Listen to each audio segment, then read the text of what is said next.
We find that for young people who are neurodivergent, sometimes they can become very overwhelmed by their environment, and if they are overwhelmed for quite a long period of time, then they tend to shut down in that way.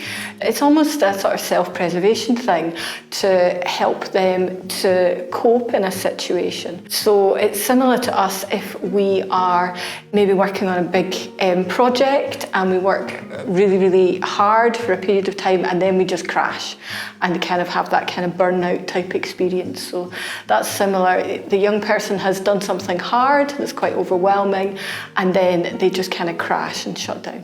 So in a child who is sort of experiencing this kind of shutdown, they're quite disconnected and numb, what happens is they're sort of under-responsive, they're not really reacting to you, and it's not a nice feeling.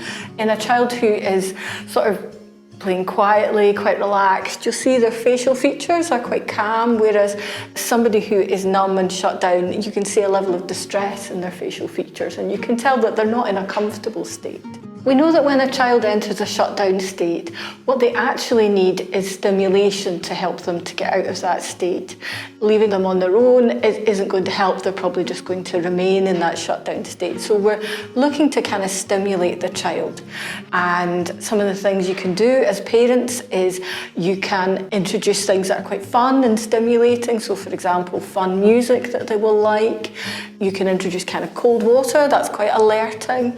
Depending on their sensory preferences, they might like a kind of hand massage or an arm massage, just to kind of alert their system altogether. And then we know that movement can be quite helpful, so sort of rocking or bouncing on an exercise ball can be helpful.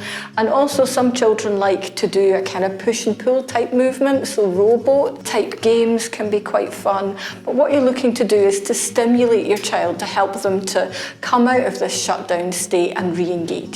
So when a child's shut down, we're looking to form a connection with them.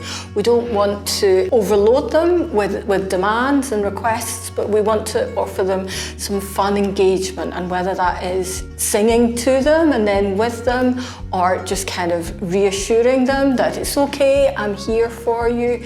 We want to provide some auditory, so hearing type stimulation to form a connection so that they can find a way back to you from their shutdown state. So after a shutdown, your child has done a hard thing. They have had a big experience and they've kind of shut down, and then they've managed to come back and to re-engage. So there's an element of kind of soothing them, whether, depending on their sensory preferences, would they tolerate a cuddle or a sort of hand squeeze or a high five to say, you know, well done, you've reconnected, that's really nice. And then it's nice to move on to a kind of game that you can do together, just to have it's a kind of transitional stage. So some games can be number-based games, naming 5 things that you can see, 4 things that you can hear, 3 things that you can smell, 2 things that you can touch, 1 thing that you can jump on, just to make it fun. Or equally, you could do a bit of a scavenger hunt around the house and go and search for such and such, but you're just wanting a transitional activity for the young person. They've done a hard thing, they've come back to you, and just re-engaging with a bit of fun. So when a child has a shutdown, it's because their sensory system is overwhelmed, because there has been so much that they've had to take in that's new information, new things that they're hearing, they're seeing, they're smelling, they're tasting, new movements that they're experiencing. And they've just become completely overwhelmed and everything has shut down. And as we talked about before, that's not really a nice feeling, so we want to avoid that if we can. One of the ways to avoid that is to use routine in your home so that the child or young person is doing the same thing in the same way most days. We all follow our own routine, don't we? We have the same things for breakfast, we know what works for us, and it becomes automatic. And then it's not stressful for the sensory system anymore. It doesn't really need to be processed, it just, you know, it's automatic, this is what happens. So that is one way of kind of reducing the sensory load. And I'm afraid I often say to the families that I work with that actually children and young people a lot of the time benefit from leading quite boring lives where everything is kind of stable level and on an even keel, and then they can process and they can function quite well without experiencing highs or lows from a sensory point of view.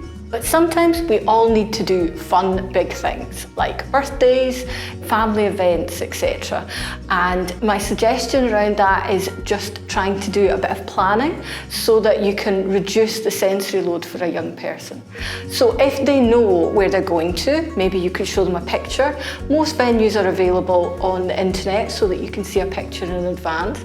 Let them know what's expected of them when they get there, how long they're going to stay, if they can have a sense of time, and what the journey back will be like. Sometimes for new big events, families like to make a bit of a social story about what's going to happen. Other families like to kind of draw out a situation on a whiteboard, and you're really just trying to reduce the sensory overload of a new situation. And then the young person's much more likely to cope and have a nice time, and it's less stressful for everybody. So sometimes it's good to think about the environment that your child's in a lot, which is their bedroom, and to think about reducing the sensory load of their bedroom. So have a think about colours that they would find calming, textures that they would find calming in terms of their bed linen. Do they like to have a throw or a rug? Some young people like to wrap things around themselves and find that comforting. Some people like to be in a beanbag, and it kind of, almost gives you a sort of cuddle from a sensory point of view. And the other thing is to just be quite careful about cleaning products, because young people who are neurodivergent sometimes have a much heightened sense of smell. So we don't want their safe place, their bedroom, to be something that smells uncomfortable for them. So the same goes for cleaning products, but also sometimes when we put nice smelling things in, that can be difficult for them to tolerate too. So it's good to think about their bedroom environment and to try and make that as comfortable as it can be for them. We find that as young people grow and develop, they often respond to different things.